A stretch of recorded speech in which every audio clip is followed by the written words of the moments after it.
Thank you, Chet. The Bozeman School Board voted Monday night to adopt the blended K-12 return to school plan proposed by Superintendent Bob Connors. You'll remember this model allows kids to go back to in-person learning for 2 days a week, while remote and online learning for 3 days.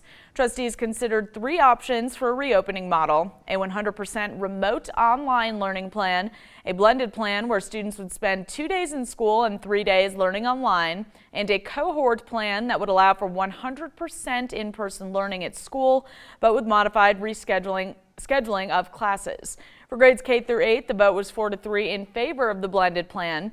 The plan passed for high school by a vote of 5-3. School Board Chair Sandy Wilson was only eligible to vote on the high school decision.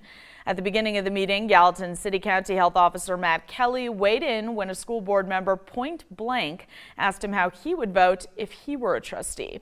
He said it was a very tough call. I'll say a couple of things. We don't know. We don't know what this dynamic is like in schools.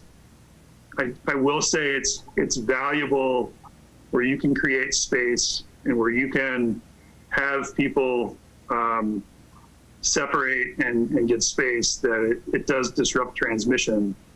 I also know that having kids out of school creates a lot of problems. It creates a lot of social issues, it creates a lot of economic issues, creates staffing issues. That Zoom call went late into the night, and there were more than 700 participants in the meeting and lots of public comment. Here's how school board members voted on how to resume classes in Bozeman this fall. Greg Neal voted for a cohort model to return to full in-school classes. Kevin Black voted for a cohort model. Andrew Willett also voted for a cohort model. Douglas Fisher voted for a blended model.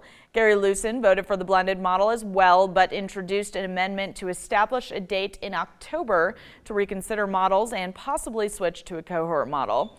Tanya Reinhardt voted for a blended model. Wendy Tage voted for a blended model also. Sandy Wilson voted in favor of a blended high school model. She represents rural districts and couldn't vote on the K-8 plan.